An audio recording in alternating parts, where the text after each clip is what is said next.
Well, good morning, everyone. I have arrived at my first shooting location for the day, and right now the skies are actually quite blue. There's a few high clouds up there, but it's not too bad overall. But I found this area yesterday when I was scouting around. I just love this little pine tree and then all the sweeping sandstone. Now, the difficult part is going to be to try to figure out the best kind of light for the scene, because it doesn't really get reflected light, and direct light is very harsh. I already did actually expose a single sheet of Velvia 50.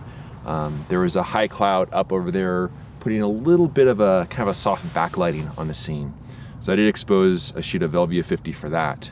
But my goal is to wait until the last little bit before direct sunlight floods into the scene and expose a sheet of Provia and Velvia, because that might be pretty good. But I have also another little experiment in mind where I want to partially expose a sheet of Provia on the scene as it is here, and then do another partial exposure, as a double exposure, as some direct sunlight hits the tree itself in a little bit of the foreground, and have this little mixture of partially direct light, partially soft light. And I have no clue if that's going to work. It might look horrible, but it might be an interesting way of giving some directional yet soft light onto a scene that doesn't typically get it. So we'll see on that, but I'm happy to at least expose a safety sheet on this, and then I have another about an hour or so until there's going to be some direct sunlight spilling into the scene, and hopefully the clouds stay away, because I might get a little reflected light as well. But feeling pretty good about getting a composition, at least getting that one sheet of Velvia exposed. And we'll see what happens as the light continues to change.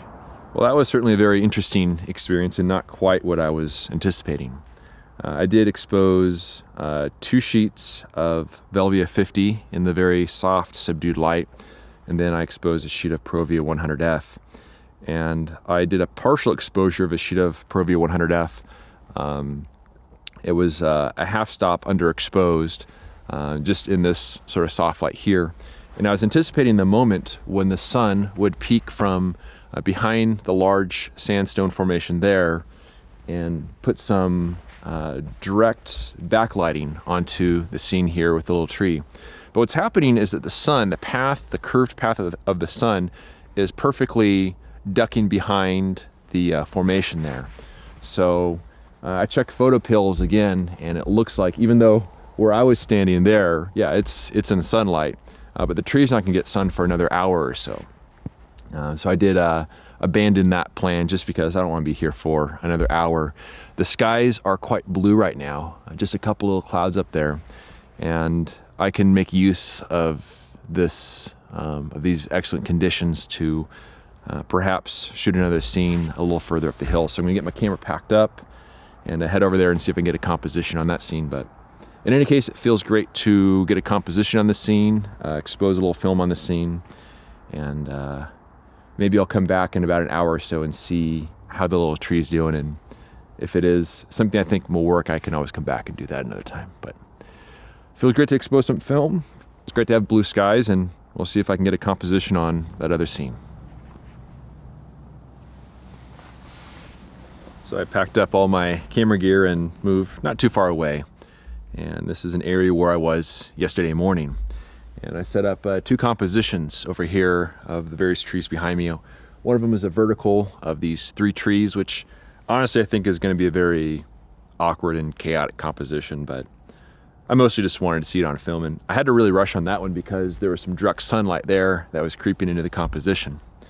And then I shot a second photo here. This tree centered among the other trees, and again, it's just a matter of chaos. And I see this more as a kind of experimental shots, kind of like doing sketches of a location. And I was definitely a bit rushed for the first one, and the second one's okay. I feel like the composition's a little bit compromised, but it'll be interesting to see how it looks on film. But overall today, I've exposed 7 sheets of film, which is quite a bit.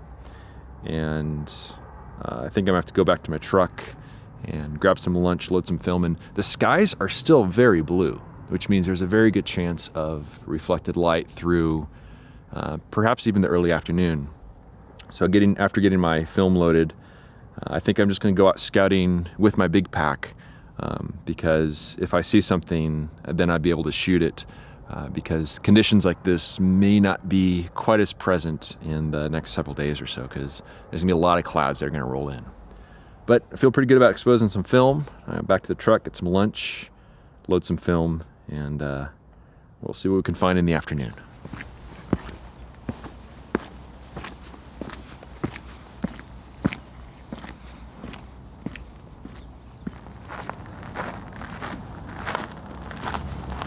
So it's now a little after 2 p.m.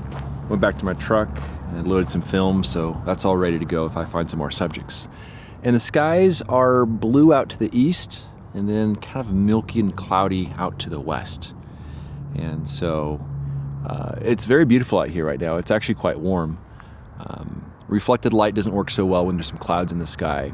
But yesterday it was interesting because the cloud cover built in a bit. One thing I really noticed was the light was still very directional, so it wasn't like it was completely overcast. It was definitely very directional light, but just diffused a little bit.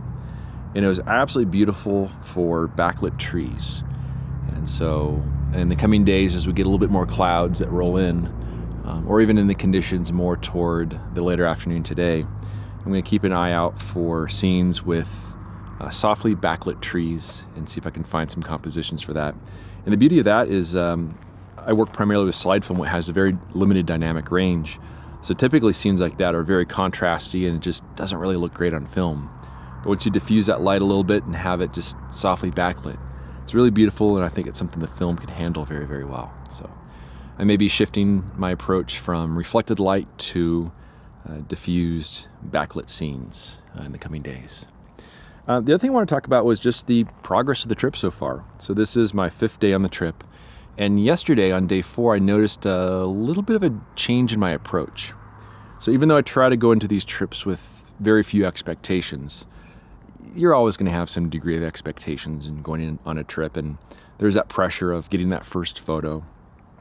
So usually the first 3 days, they're not the most fun days of a trip. But by the time I get to day 4, there's just that shift of, releasing those expectations and just being more aware of your surroundings. Now day 5, I'm just sort of coasting along those same levels, which is really nice. So that's why it's really important to, spend more than just 2 or 3 days in a location. If you can spend a whole week, you start to go through these phases and you start to discover all these other subjects that you may have just walked right past before.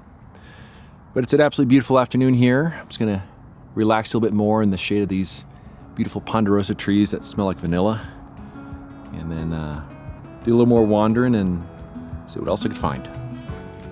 In many ways, my experience that day is a wonderful example of the role that expectations play in landscape photography. The more time we spend at a location, the more open we become to the world around us, and the less entrenched we are to specific themes or subjects when the conditions are less than ideal. Although I absolutely loved my first subject and composition that morning, none of that matters when the light is flat. This is a subject I hope to revisit on future trips, perhaps after sunset when the light has more dimension, or even during the winter with a light dusting of snow. I am, however, quite pleased with the photo of the dead pine trees against the angled sandstone. I love the movement within this composition, and somehow, despite using a long lens, I managed to fit the entire scene within my limited depth of field. The hint of warm light from the right nicely balances the cool light from the sky, especially when paired with the somber fall color in the background.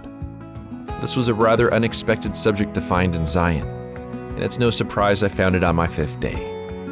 Thanks as always for watching, and we'll see you around next time.